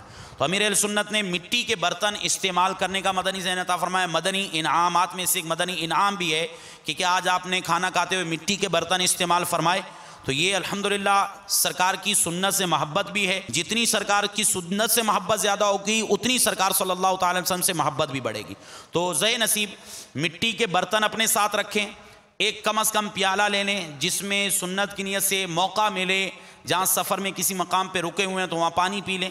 یہ مٹی کا پیالہ جس کے اوپر کوٹنگ نہیں ہے، یعنی اس کے اوپر جرم دار چیز نہیں ہے جس کی وجہ سے اس کی مٹی کی اصل حیثیت چھپ جائے، تو اس صورت میں اس پر آپ تیمم کر سکتے ہیں۔ اب یہ مٹی ہے زمین کی جنس سے ہے، میں نے پہلے عرض کیا مٹی کا ہونا ضروری نہیں کہ مٹی ہی ہوگی جبھی تیمم ہوگا، ایسی چیز جو زمین کی جنس سے ہو اس سے آپ تیمم کر سکتے ہیں۔ تو یہ مٹی کا پیالہ ہے، یہ اپنی اصل حیت پر ہے، اس پر کوئی کوٹنگ یا پالش نہیں ہوئی، جبکہ یہ جو مٹی کا پیالہ میرے دائیں ہاتھ کی طرف رکھا ہے اس مٹی کے پیالے پر یہ کوٹنگ ہو چکی ہے، یہ جرم ہے، اب اس سے تیمم کی اجازت نہیں ہوگی۔ یہ ایک ایسی چیز ہے جو زمین کی جنس کے علاوہ ہے، اس پر یہ خوشنما کرنے کے لیے اس کو یہ کوٹنگ کی جاتی ہے، جبکہ یہ اپنی اصل حیت پر ہے، اس سے تیمم کرنا جائز ہوگا۔ اللہ تبارک و تعالی ہمیں سرکار دو عالم صلی اللہ تعالی علیہ وسلم کی سنتوں سے محبت کی توفیق عطا فرمائے، مدنی انعامات پر عمل کا جو ہمیں شیخ طریقت امیر اہل سنت نے مدنی ذہن عطا فرمایا، اللہ تعالی ہمیں سرکار کی سنتوں سے محبت اور مدنی انعامات پر عمل کا جذبہ عطا فرمائے۔ صلو علی الحبیب صلی اللہ تعالی علی محمد۔ میٹھے میٹھے اسلامی بھائیوں، شرعی احکام میں سے ایک اہم امر تیمم، ہم نے اس کے بارے میں چند چیدہ مسائل سنے، یہ ذہن میں رکھیے گا کہ یہ تمام مسائل کا احاطہ یہ 1 ڈیڑھ 2 گھنٹے کی نشست میں نہیں کیا جا سکتا، اور یہ ایسے مسائل ہیں جو ہمیں زندگی کے کسی نہ کسی مقام پر پیش آتے رہتے ہیں. تو لہٰذا یہ چونکہ نجاستوں کا علم حاصل کرنا، طہارت کے مسائل سیکھنا یہ ہم پر لازم ہے، تو لہٰذا ہمیں چاہیے کہ تیمم کے ان مسائل کی مکمل طور پر معرفت حاصل کریں.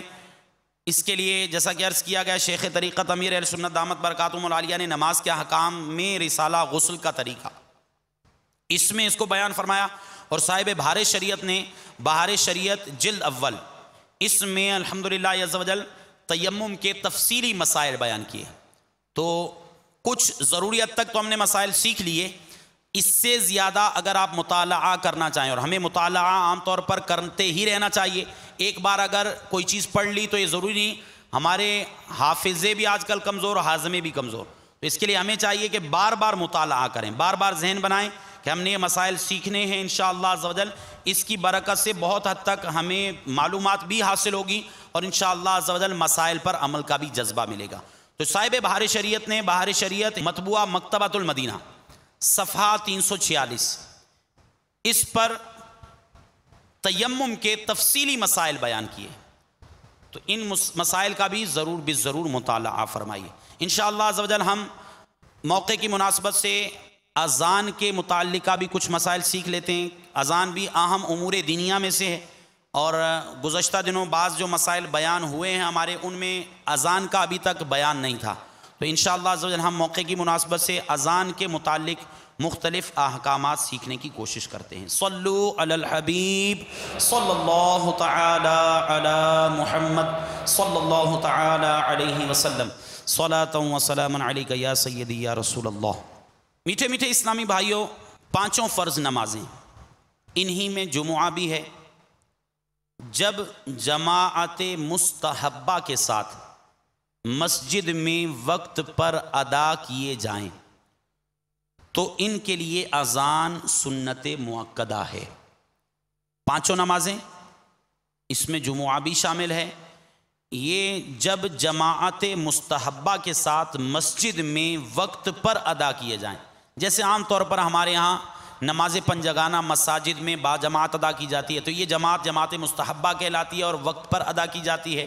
5 نمازیں ہیں، ان کے لیے اذان سنت مؤکدہ ہے. اذان سنت مؤکدہ ہے، اور اس کا حکم مثل واجب ہے. اس کا حکم واجب کی طرح ہے. تو 5 نمازوں کے لیے جبکہ وقت مستحبہ پر مسجد میں جماعت کے ساتھ وہ نمازیں ادا کی جائیں، ان کے لیے اذان دینا سنت مؤکدہ، اور اس کا حکم واجب کی طرح ہے کہ اگر اذان نہ کہی تو وہاں کے سب لوگ گناہ گار ہوں گے. اس میں اہم مسئلہ یہ بھی پیش نظر رہے کہ مسجد میں بغیر اذان اور بغیر اقامت کے جماعت پڑھنا مکروہ ہے. مسجد ہے، وہاں پر نماز پڑھنا چاہتے ہیں، جماعت قائم کرنا چاہتے ہیں، تو اب وہاں پر اذان و اقامت، وہی جو جماعت مستحبہ ہے، اس کے لیے جب اذان و اقامت کہنی ہوگی. اس میں ایک اہم مسئلہ یہ بھی پیش نظر رہنا چاہیے کہ اذان کے لیے یہ ضروری ہے کہ نماز کا وقت شروع ہونے کے بعد اذان کہی جائے. اگر نماز کا وقت شروع ہونے سے پہلے اذان کہہ دی، پوری اذان وقت شروع ہونے سے پہلے کہی، یا اذان شروع تو وقت سے پہلے کی تھی، درمیان میں وقت بھی داخل ہو گیا، تو اب ان دونوں صورتوں میں اذان کا اعادہ کیا جائے گا، اذان کو دوبارہ کہا جائے گا. عموماً ہمارے ہاں چونکہ دینی معاملات اور دینی مسائل سے بہت زیادہ لا علمی ہے، اس لیے بسا اوقات بعض مقامات پر مساجد میں مؤذنین حضرات یہ اس جانب توجہ نہیں کرتے. بسا اوقات جیسے ہمارے ان دنوں عموماً جیسے ہمارے اوقات تبدیل ہوتے رہتے ہیں، جیسے بالفرض کل نماز عشاء کا وقت 8:30 بجے سے شروع ہو رہا تھا، آج 8:31 ہو جائے گا، ایک دن بعد 8:32 ہو جائے گا، پھر اس طرح گریجولی وقت بڑھتا ہے اور کم ہوتا ہے. اب جب وقت آگے بڑھ رہا ہے تو ہوتا ہے اس طرح کے بعض اوقات توجہ نہیں ہوتی اور اذان ایسے وقت میں جیسے نماز کا وقت چینج کر دینا چاہیے تھا نہیں کیا گیا، تو اب اس صورت میں اذان وقت شروع ہونے سے پہلے کہہ دی جاتی ہے، تو اس صورت میں حکم یہی ہے کہ اس اذان کو دوبارہ کہا جائے گا۔ تو لہٰذا ہم تمام اسلامی بھائی، چونکہ الحمدللہ ہم مساجد میں باجماعت نماز پڑھنے کی سعادت حاصل کرتے رہتے ہیں، ہمیں بھی اوقات کے جانب توجہ رکھنی چاہیے کہ آج نماز کا وقت کیا ہے، فجر کا وقت کیا تھا، ظہر کا وقت کیا تھا، عصر کا وقت کیا ہے، مغرب، عشاء، ان نمازوں کے اوقات ہمیں کچھ نہ کچھ روزانہ دیکھتے رہیں گے تو انشاءاللہ عز و جل اگر کہیں غلطی ہوگی تو اصلاح کی نیت سے اچھے انداز میں ہم وہاں پر جا کر نیکی کی دعوت پیش کرتے ہوئے اس معاملے میں غلطی سے دوسروں کو بچا سکتے ہیں۔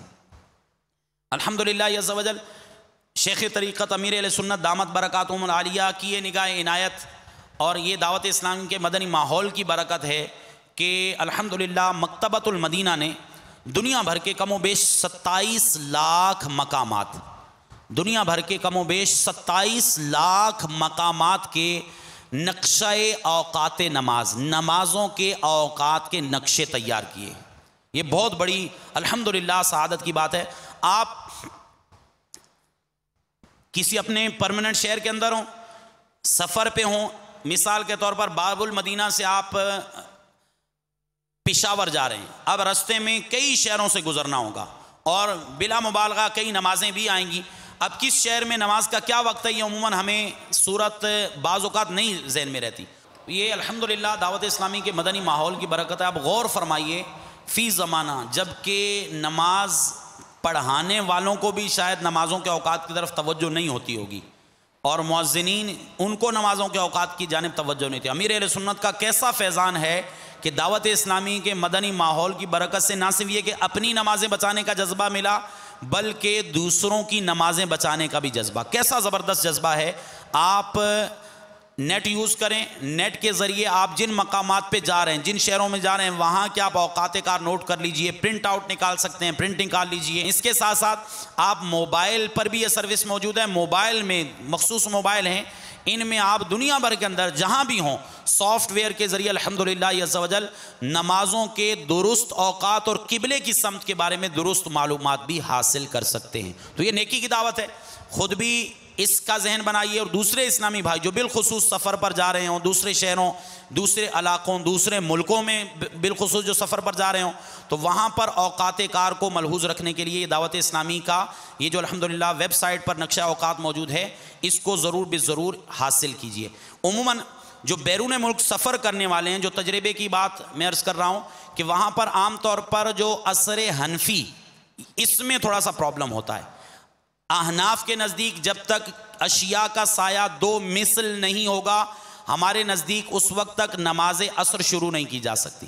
اب امام اعظم رضی اللہ عنہ کا فتویٰ اس بات پر ہے، عصر کا وقت جیسے عموماً ہمارے ہاں آج کل ہوتا ہے اس وقت میں عصر شروع کی جائے گی، لیکن دیگر جو ائمہ ہیں ان کے نزدیک عصر کا وقت جب سایہ 1 مثل ہو جائے، مخصوص اصطلاح ہے، تو اب سایہ 1 مثل ہو جائے تو اس کے بعد ان کے نزدیک عصر کا وقت شروع ہو جاتا ہے۔ تو آپ دیگر جو ممالک کے نقشہ اوقات دیکھیں گے بالخصوص وہاں پر عصر کے معاملے میں بہت سے ہمارے اسلامی بھائی جو حنفی ہیں وہ کنفیوژن کا شکار ہو جاتے ہیں کہ فلاں نقشہ جو ہے وہاں پر تو 3:30 لکھا عصر کا ٹائم، آپ کے جو ہے وہ 5 بجے کا 5:15 بجے کا ٹائم لکھا۔ تو یہ ذہن میں رکھیے گا دیگر فقہا اور دیگر جو مجتہدین ہیں، امام شافعی رضی اللہ تعالیٰ عنہ ہیں، امام مالک رضی اللہ تعالیٰ عنہ ہیں، ان کے نزدیک جو عصر کا وقت ہے وہ ہمارے عصر کے وقت سے پہلے شروع ہوتا ہے۔ تو اس میں جب نقشہ اوقات جب آپ دیگر کسی ویب سائٹ سے ڈاؤن لوڈ کرتے ہیں اس میں ملحوظ رکھیے گا وہاں پر عصر سے مراد وہ دیگر ائمہ کی عصر کا وقت ہے، جبکہ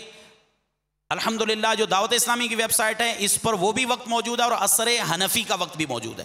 صلو علی الحبیب صلی اللہ تعالی علی محمد صلی اللہ تعالی علیہ وسلم۔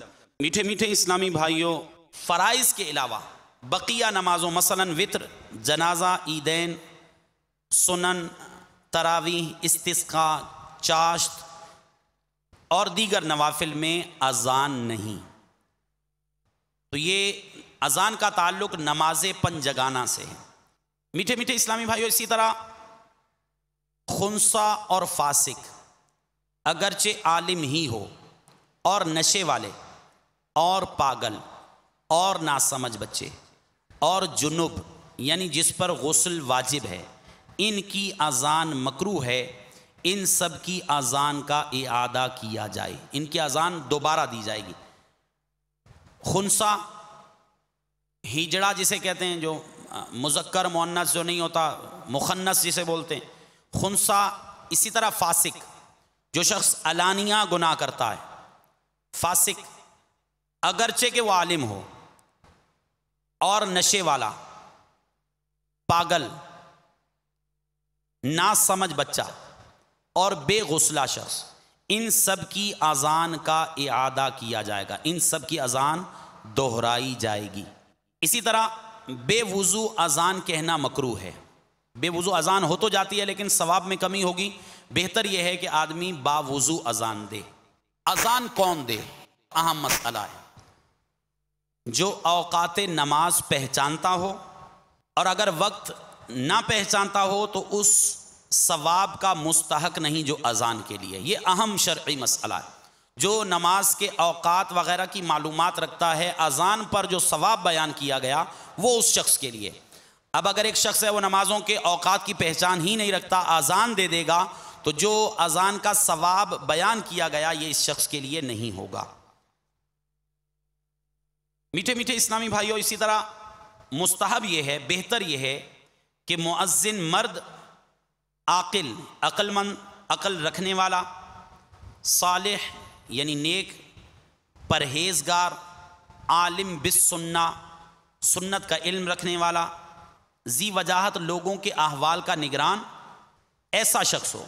اسی طرح وہ اذان ثواب کے لیے کہتا ہو، یعنی اذان کے لیے اجرت نہ لیتا ہو، یہ مستحب ہے۔ لیکن اگر جیسے فی زمانہ ہمارے یہاں مؤذنین اذان پر اجرت لیتے ہیں، ان کے اجارے کی نوعیت ہی ایسی ہوتی ہے کہ وہ مؤذن ہی رکھا جاتا ہے، انڈرسٹوڈ ہے وہ اذان کا اجارہ لے گا، تو اب یہ بھی اذان دے سکتا ہے، اس کی اذان دینے میں شرعاً کوئی حرج یا گناہ نہیں۔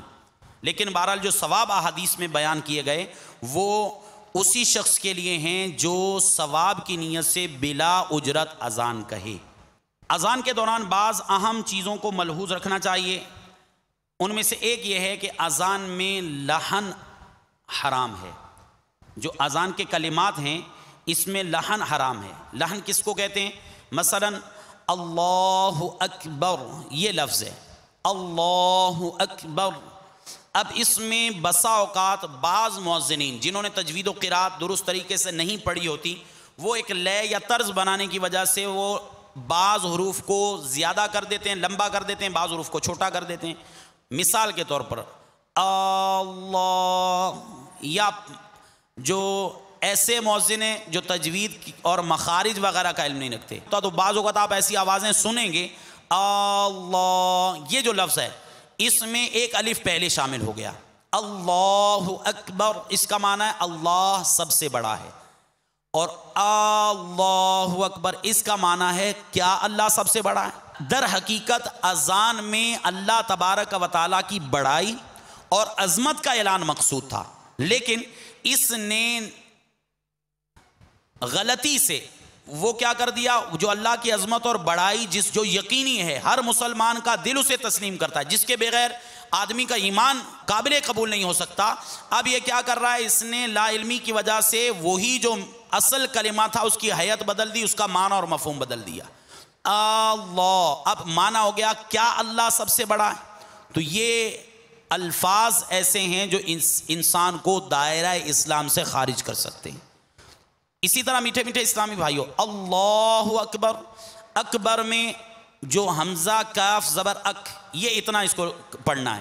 بعض اوقات وہی لے اور طرز کی وجہ سے اکبر اکبر، اب یہاں پر بھی پہلے الف آ گیا۔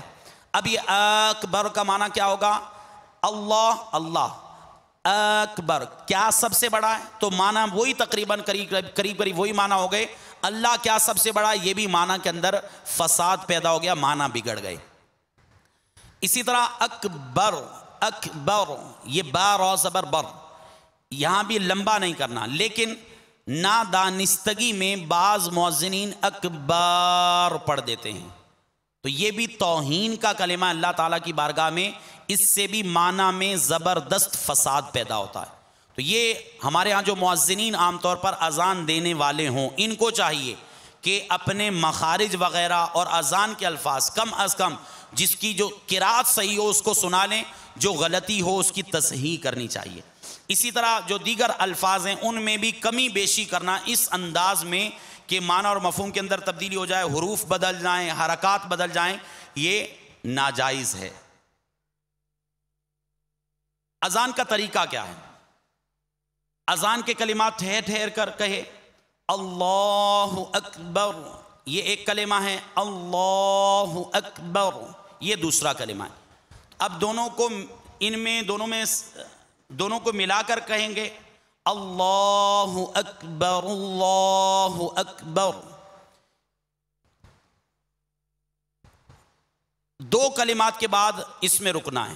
اب اس کے ساتھ ساتھ ضمناً جواب کی فضیلت بھی سن لیجئے۔ اذان کے جواب کی فضیلت کے بارے میں سرکار دو عالم صلی اللہ تعالیٰ علیہ وآلہ وسلم کے فرمان کو امیر اہل سنت دامت برکاتہم العالیہ نے اپنی کتاب نماز کے احکام، اس کے باب فیضان اذان، اس میں فضیلت بیان کی ہے کہ سرکار دو عالم صلی اللہ تعالیٰ علیہ وآلہ وسلم نے ارشاد فرمایا، اس کا مفہوم ہے اے عورتو، جب تم بلال رضی اللہ تعالیٰ عنہ کو اذان کہتے سنو تو جس طرح وہ کہے تم اسی طرح دہراتی جاؤ، تو جو اس طرح کرے اس کے لیے اذان کے ہر کلمے کے بدلے 1,00,000 نیکیاں ہیں، اس کے 1,000 درجات بلند ہوں گے اور اس کے 1,000 گناہ معاف کر دیے جائیں گے۔ اب یہ عورتوں نے سنا یا رسول اللہ صلی اللہ علیہ وسلم، عورتوں کے لیے تو یہ ہے، مردوں کے لیے کیا ہے؟ سرکار دو عالم صلی اللہ تعالیٰ علیہ وآلہ وسلم نے ارشاد فرمایا مردوں کے لیے 2 گناہ ہے، یعنی مرد کے لیے ہر کلمے کے بدلے 2,00,000 نیکیاں، 2,000 درجات کی بلندی اور 2,000 گناہوں کی معافی کا پروانہ ہے۔ اب امیر اہل سنت اس کی کیلکولیشن کی، دن بھر کی جو اذانیں ہیں ان کے 15 کلمات، صبح فجر کی اذان کے 17 کلمات، دن بھر کی اقامتوں کے 17 کلمات، اس طرح کیلکولیشن کی۔ اللہ اکبر 1 کلمہ، اللہ اکبر یہ 2 کلمے، اس طرح کیلکولیٹ کر کے امیر اہل سنت دامت برکاتہم العالیہ نے جو حساب بیان فرمایا وہ کم و بیش، اگر مرد دن بھر کی 5 اذانوں اور 5 اقامتوں کا جواب دینے میں کامیاب ہو جائے تو اسے 3,24,00,000 نیکیاں عطا کی جائیں گی، اس کے 3,24,000 درجات بلند کر دیے جائیں گے اور اس کے 3,24,000 گناہ معاف کر دیے جائیں گے۔ میرے میٹھے میٹھے اسلامی بھائیوں، جن کو فکر ہوتی ہے یقیناً وہ اس جانب بھی متوجہ رہتے ہیں۔ اب ہمارے عام طور پہ یہ یوں سمجھے کہ بیماری پائی جاتی ہے کہ اذان ہو رہی ہوتی ہے ہم اپنا کلام جاری رکھتے ہیں۔ میرے آقا اعلیٰ حضرت امام اہل سنت مجدد دین و ملت مولانا شاہ امام احمد رضا خان علیہ رحمۃ الرحمن نے فتاوی رضویہ شریف میں نقل فرمایا کہ جو اذان کے دوران دنیاوی گفتگو میں مصروف رہے گا معاذ اللہ اس کا خاتمہ برا ہونے کا خوف ہے۔ اب غور کر لیجئے کہ دنیاوی گفتگو میں اگر مصروف ہیں، اس صورت میں ایک طرف ایمان چھن جانے کا خوف، اور اگر اذان کے ہر کلمے کا جواب دیتے جائیں، ہر کلمے پر مرد کے لیے 2,00,000 نیکیاں، 2,000 گناہوں کی معافی اور 2,000 درجات کی بلندی۔ اب ذرا چشمان تصور سے میدان محشر کا ذرا نقشہ کھینچیے۔ میدان محشر ہوگا، ہم نے یہ روایات بھی سنی ہیں کہ میدان محشر میں ایک شخص کے پاس 1 نیکی کم ہو جائے گی، اس کو حکم ہوگا کہ جاؤ تمہیں اگر 1 نیکی کوئی شخص دیتا ہے تو 1 نیکی لے آؤ، کوئی شخص اسے 1 نیکی دینے کے لیے تیار نہیں ہوگا۔ میرے میٹھے میٹھے اسلامی بھائیوں، یہ میدان محشر کا وہ منظر اگر پیش نظر آئے، ایک طرف 2-2 لاکھ نیکیاں ایک کلمے پر ہم چھوڑ رہے ہیں، ضائع کر رہے ہیں، 2-2 ہزار گناہوں کی معافی کے پروانے اور مجدے سے ہم محروم ہو رہے ہیں، 2-2 ہزار درجات کی بلندی سے ہم محروم ہو رہے ہیں۔ میرے میٹھے میٹھے اسلامی بھائیوں، کتنی بڑی محرومی کی بات ہے۔ لہٰذا ہمیں چاہیے ہم اللہ تبارک و تعالیٰ کا قرب پانے کے لیے، اس کے رسول صلی اللہ تعالیٰ علیہ وسلم کی بارگاہ میں مقام پانے کے لیے، میدان محشر میں عزت و سرخروئی پانے کے لیے زیادہ سے زیادہ جہاں جہاں ممکن ہو، موقع ملے، ہم اذان اور اقامت کا جواب دینے کی کوشش کرتے رہیں۔ تو تمام اسلامی بھائی نیت کر لیجئے، مدنی چینل کے ناظرین بھی نیت کر لیجئے، جب گھروں میں اذان کی آواز آئے تو کام کاج موقوف کر کے، اور اسلامی بھائی بھی اپنے کام کاج وغیرہ موقوف کر کے انشاءاللہ عز و جل ہم تمام کے تمام آئندہ بھرپور طریقے سے با ادب انداز میں اذان کا جواب دینے کی کوشش کریں گے انشاءاللہ عز و جل۔ میرے میٹھے میٹھے اسلامی بھائیو، الحمدللہ عز و جل شیخ طریقت امیر اہل سنت دامت برکاتہم العالیہ اس معاملے میں بھی بہت پیارا مدنی ذہن عطا فرماتے ہیں۔ آپ نے مدنی انعامات کے رسالے میں ایک مدنی انعام یہ بھی تحریر فرمایا کہ کیا آج آپ نے گفتگو اور کام کاج موقوف کر کے اذان و اقامت کا جواب دیا یا نہیں؟ تو آپ اگر اس سعادت کو پانے میں کامیاب ہو جائیں گے تو آپ کا ایک مدنی انعام بھی آٹومیٹیکلی درست ہوتا چلا جائے گا۔ اللہ تبارک و تعالی ہمیں اذان کی برکات پانے کی توفیق عطا فرمائے۔ صلو علی الحبیب صلی اللہ تعالی علی محمد صلی اللہ تعالی علیہ وسلم، صلاۃ و سلام علیک یا سیدی یا رسول اللہ۔ اب یاد رکھیے کہ اذان کے کلمات مؤذن ٹھہر ٹھہر کر کہے اس انداز میں کہ جواب دینے والا جواب دے لے، یعنی بیچ میں سکتہ کرے گا، اتنی دیر کے لیے توقف کرے گا، رک جائے گا کہ جو سننے والے ہیں سامعین وہ اذان کی اس کلمے کا جواب دینے میں کامیاب ہو جائیں۔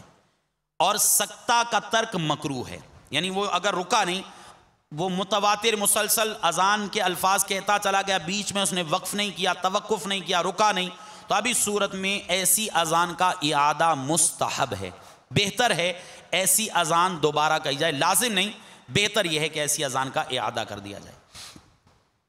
اذان کے الفاظ میں اگر غلطی ہو جائے تو کیا کیا جائے؟ یاد رکھیے اگر کلمات اذان یا اقامت میں کسی جگہ تقدیم و تاخیر ہو گئی، الفاظ پہلے کہنے تھے وہ بعد میں کہہ دیے، بعد کے کہنے کے تھے وہ پہلے کہہ دیے، تو اتنے کو صحیح کر لے، سرے سے اعادے کی حاجت نہیں۔ یعنی اذان کہہ رہا تھا اللہ اکبر، یہ دو کلمات کہے، ملا کے پھر دو کلمات کہے، اشہد ان لا الہ الا اللہ، یہ کہنا تھا اس نے، اب اس کی جگہ کہہ دیا اشہد ان محمد رسول اللہ۔ یہ الفاظ اشہد ان محمد رسول اللہ، الفاظ اشہد ان لا الہ الا اللہ سے پہلے لے آیا، اب کیا کرے؟ وہ وہیں سے اس کو صحیح کر لے، اشہد ان لا الہ الا اللہ کہے، پھر اشہد ان محمد رسول اللہ کہہ لے، ساری اذان کا اعادہ کرنے کی حاجت نہیں۔ اسی طرح حی علی الصلاح، حی علی الفلاح، یہ الفاظ آگے پیچھے ہو گئے تو دوبارہ حی علی الصلاح کہہ کر حی علی الفلاح کہہ لے، ساری اذان کے اعادے کی حاجت نہیں۔ عموماً فجر میں الصلاۃ خیر من النوم یہ کلمہ کہا جاتا ہے، بے توجہی میں بعض اوقات مؤذن صاحب بھول جاتے ہیں، اب اگر یہ کلمہ بھول گیا، اللہ اکبر کہہ دیا، یاد آ گیا تو فوراً الصلاۃ خیر من النوم کہہ لے، اور پھر اللہ اکبر کہہ کر لا الہ الا اللہ کہہ لے۔ یہی صورت اقامت میں بسا اوقات درپیش آتی ہے کہ قد قامت الصلاۃ، یہ الفاظ بعض اوقات وہ تکبیر کہنے والے صاحب بھول جاتے ہیں، تو اگر وہ اللہ اکبر کہہ چکا ہے تو دوبارہ وہ قد قامت الصلاۃ کے الفاظ دو مرتبہ کہے، پھر اللہ اکبر لا الہ الا اللہ۔ تو لگے ہاتھوں ہم اذان کے الفاظ کی مشق بھی کر لیتے ہیں انشاءاللہ عز و جل۔ ہو سکتا ہے کئی اسلامی بھائیوں کے اذان کے الفاظ میں جو غلطی ہے انشاءاللہ عز و جل وہ درست ہو جائے گی۔ آج ہم اس موقع کی مناسبت سے جس مقام پہ بیٹھے ہیں، اچھی نیتوں کے ساتھ دین کے احکامات کو سیکھنے کی نیت سے، اذان کے کلمات کو سیکھنے کی نیت سے، جو مقام ہمارے گرد و پیش میں ہیں ہم ان مقامات کو گواہ بنانے کی نیت سے اچھی نیتوں کے ساتھ کلمات اذان کو دہرا لیتے ہیں۔ صلو علی الحبیب صلی اللہ تعالی علی محمد۔ اللہ اکبر اللہ اکبر اللہ اکبر اللہ اکبر۔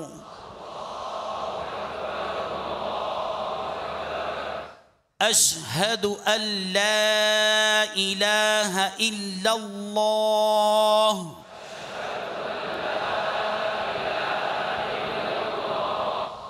اشہد ان لا الہ الا اللہ.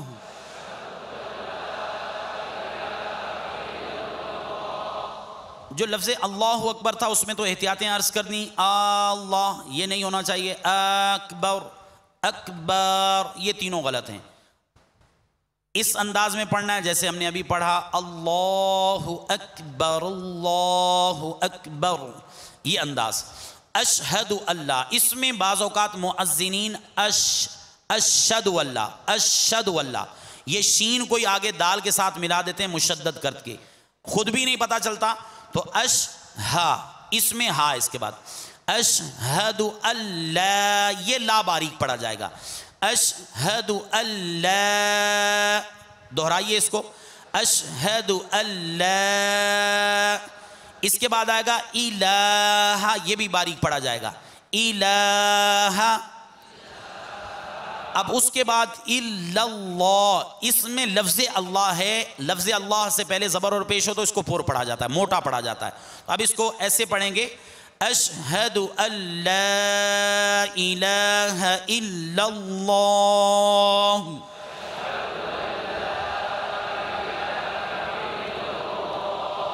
اشہد ان لا الہ الا اللہ.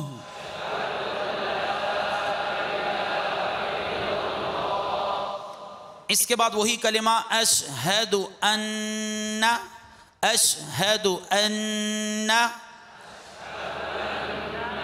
محمد رسول اللہ. محمدن ہے اصل میں، یہ ملائیں گے تو محمد در ہو جائے گا. کلمے میں لا الہ الا اللہ محمد الرسول اللہ، وہاں کوئی خاص عربی کے قاعدے لگتے ہیں جس کی وجہ سے محمدن پڑھا جاتا ہے، محمد الرسول اللہ. جبکہ یہاں پر پیچھے ایک کلمہ ذکر کیا گیا، اس کلمے کی وجہ سے اشہد ان محمدن نہیں ہوگا، محمد الرسول اللہ. اسی طرح جو آپ کلمہ شہادت پڑھتے ہیں اس میں بھی محمدن عبدہ ورسول، یہ آپ اس طریقے سے اس کو پڑھیں گے. اشہد ان محمد رسول اللہ.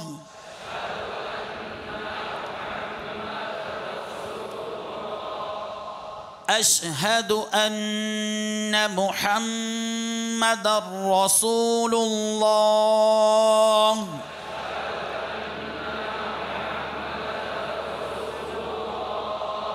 اس کے بعد کلمہ ہے حی علی الصلاۃ. حی علی الصلاۃ، حیا ہے اس کے بعد عین ہے، حی علی الصلاۃ.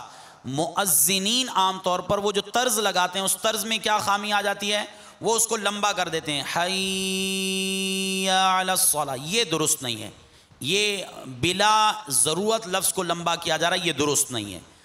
حیا حیا اس کو پڑھیے حی علی الصلاۃ، حی علی الصلاۃ، حی علی الصلاۃ. اب جب اذان دیتے ہوئے کہیں گے تو حی علی الصلاۃ، حی علی الصلاۃ. اس میں صاد ہے تو صلا پڑھیں گے، صلا صلا. صلا نہیں پڑھیں گے، صلا سین سے اور یہ حرف کو حرف سے بدل دینا یہ درست نہیں ہے. حی علی الصلاۃ، حی علی الصلاۃ. آخر میں ہا، اس کی آواز بھاری ہوتی ہے، حی علی الصلاۃ، یہ اس طریقے سے اس کی آواز آئی. اور اگلا کلمہ ہے حی علی الفلاح، آخر میں ہا ہے، حی علی الفلاح،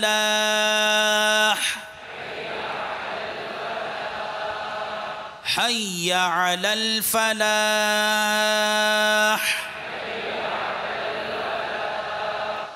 فجر میں الصلاۃ خیر من النوم، یہ کلمات کہے جاتے ہیں. صاد موٹا پڑھا جائے گا، الصلاۃ خیر من النوم. یہ ایک قاعدہ ہے، بعض اوقات واو لین کے بعد جب وقف کرتے ہیں تو اس کو لمبا کرتے ہیں، نہیں کرتے، اس میں کچھ قاعدے ہیں، اس میں یہاں پر اس کو لمبا نہ کرنا بہتر ہے۔ الصلاۃ خیر من النوم، الصلاۃ خیر من النوم، اس کو لمبا کر بھی لیں تو اس میں کوئی حرج نہیں۔ الصلاۃ خیر من النوم یہ بھی کر سکتے ہیں، لمبا بھی 2-2.5 الف تک اس کو لمبا بھی کر سکتے ہیں، لیکن اس کو لمبا نہ کرنا بہتر ہے۔ الصلاۃ خیر من النوم،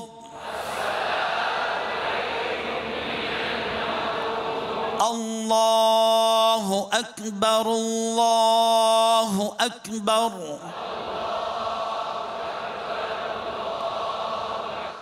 لا الہ الا اللہ۔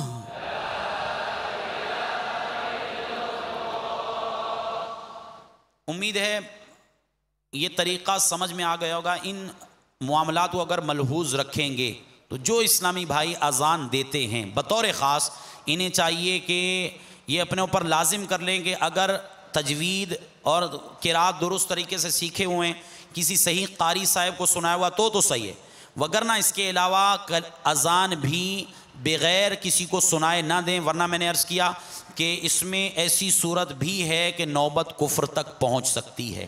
تو نیت ثواب کی تھی، ثواب تو ہاتھ نہ آیا بلکہ الٹا گناہ، اور گناہ بھی ایسا گناہ عظیم کہ ایمان کی دولت بھی چھن جانے کا امکان۔ تو لہٰذا اس میں بھی ہمیں بطور خاص اہتمام کر کے اپنی اذان اور اقامت درست کرنی چاہیے، اور اس کو درست خواں قاری کو بھی سنانا چاہیے۔ میٹھے میٹھے اسلامی بھائیوں، حی علی الصلاۃ اور حی علی الفلاح، اس میں بطور خاص یہ ذہن میں رکھیے کہ حی علی الصلاۃ کہتے ہوئے عام طور پر ہمارے ہاں دائیں جانب اپنا چہرہ کیا جاتا ہے، اور حی علی الفلاح کہتے ہوئے بائیں جانب چہرہ کیا جاتا ہے۔ تو شیخ طریقت امیر اہل سنت دامت برکاتہم العالیہ نے بہت پیاری توجہ دلائی، اور احکام فقہ میں سے ایک یہ حکم بیان فرمایا کہ حی علی الصلاۃ اس وقت کہیں جب آپ کا چہرہ دائیں جانب پھر چکا ہو، یعنی پہلے دائیں جانب چہرہ پھیریں اور حی علی الصلاۃ کہتے ہوئے پورا حی علی الصلاۃ پڑھیں۔ جب حی علی الصلاۃ کا ہا ختم ہو جائے تو آپ چہرہ اپنا قبلے کی طرف کریں۔ اس طریقے سے اس چیز کو فالو کریں گے تو انشاءاللہ مزید برکتیں ملیں گی۔ ایسا نہ کیا تو کوئی گناہ نہیں، کوئی اس میں مطلب قباحت شرعی قباحت ان معنوں پہ نہیں ہے کہ کوئی گناہ گار ہوگا، البتہ ثواب میں کمی ہو سکتی ہے۔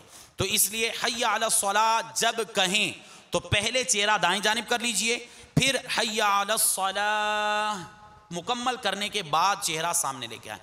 اور حی علی الفلاح میں بھی یہی صورت ملحوظ رکھیے کہ پورا چہرہ اپنا بائیں طرف کیجئے، پھر حی علی الفلاح یہ کہنے کے بعد اپنا چہرہ سامنے کیجئے۔ اقامت میں بھی اسی کو ملحوظ رکھا جائے، اقامت میں بھی دائیں طرف چہرہ کر کے حی علی الصلاۃ حی علی الصلاۃ، وہاں یہ متصل کہے جائیں گے حی علی الصلاۃ حی علی الصلاۃ، اور اقامت میں بائیں طرف کہتے ہوئے حی علی الفلاح حی علی الفلاح۔ تو اس چیز کو ملحوظ رکھیے، اذان و اقامت دونوں میں چہرہ دائیں اور بائیں پھیرنا یہ مستحب ہے۔ صبح کی اذان میں حی علی الفلاح کے بعد الصلاۃ خیر من النوم کہنا بھی مستحب ہے۔ صلو علی الحبیب صلی اللہ تعالی علی محمد صلی اللہ تعالی علیہ وسلم، صلاۃ و سلام علیک یا سیدی یا رسول اللہ صلی اللہ تعالی علیہ وسلم۔ میٹھے میٹھے اسلامی بھائیوں، اقامت میں ایک اہم مسئلہ سماعت فرما لیجئے۔ اقامت کے لیے حکم شرعی یہ ہے کہ جب اقامت کہیں جائے تو اقامت کے وقت جو مقتدی ہیں ان کے لیے بیٹھے رہنا یہ مستحب ہے۔ اس میں جو سننے والے ہیں امام مقتدی، بعض صورتیں فقہا نے بیان فرمائی ہیں، امام کس مقام پر مسجد میں کس وقت داخل ہو تو کیا کیفیت ہونی چاہیے۔ عموماً ہمارے ہاں امام صاحب مصلی پہ ہی ہوتے ہیں، بعض مقتدی لا علمی کی وجہ سے علم نہیں ہوتا تو وہ اقامت کھڑے ہو کے سنتے ہیں۔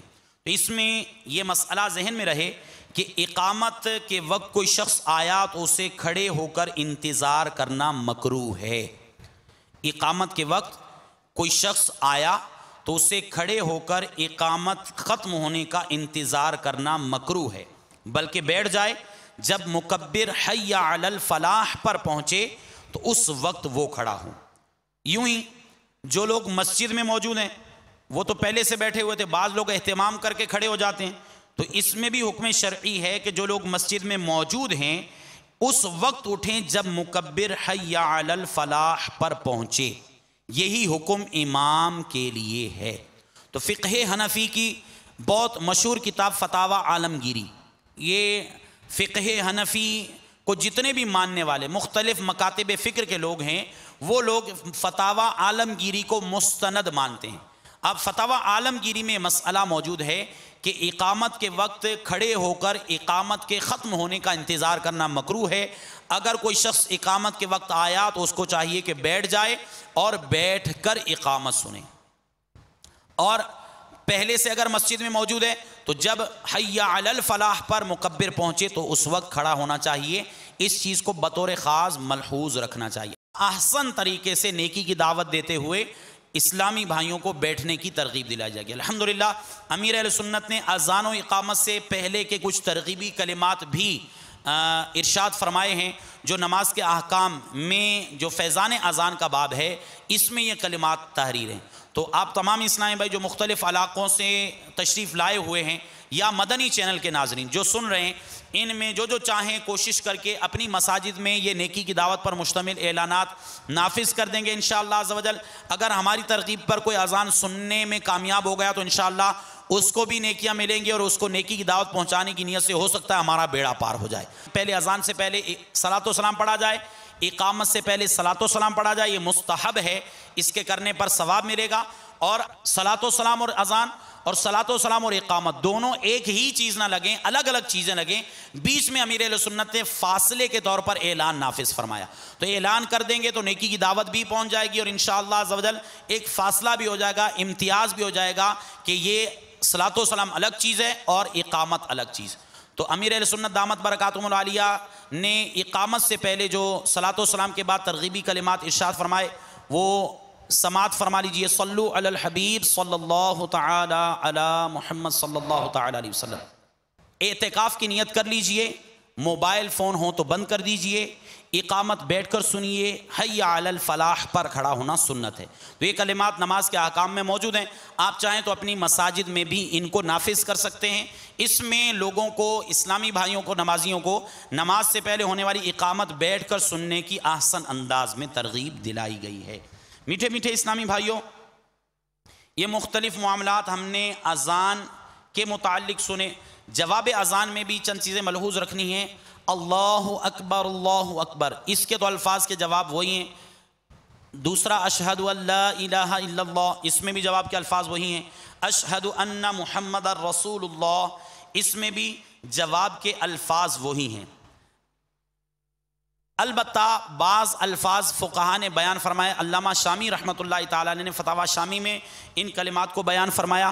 قرۃ عینی بک یا رسول اللہ، قرۃ عینی بک یا رسول اللہ، یہ الفاظ ہیں جب مؤذن کہے اشہد ان محمد رسول اللہ تو جواب دینے والا یوں کہے اشہد ان محمد رسول اللہ کہہ لے، اس کے ساتھ کہے قرۃ عینی بک یا رسول اللہ۔ پہلی مرتبہ کہے صلی اللہ علیہ یا رسول اللہ، دوسری بار کہے قرۃ عینی بک یا رسول اللہ، اور ہر بار انگوٹھوں کے ناخن آنکھوں سے لگا لے۔ آخر میں کہے اللہم متعنی بالسمع والبصر۔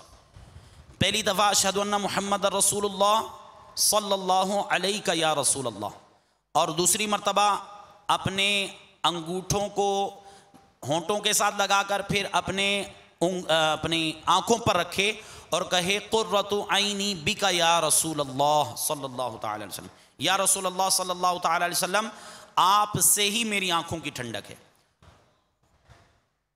علامہ شامی رحمۃ اللہ تعالی فتاوی شامی رد المختار میں یہ نقل فرماتے ہیں سرکار دو عالم صلی اللہ تعالی وسلم کا فرمان، الفاظ کے بارے میں فرمایا کہ جو الفاظ اس طرح ادا کرے، سرکار فرماتے ہیں انا قائدہ الی الجنہ، میں جنت کی طرف اس کی قیادت اور رہنمائی کروں گا۔ میرے میٹھے میٹھے اسلامی بھائیوں، لہٰذا ہمیں چاہیے ان معاملات کو ملحوظ رکھیں۔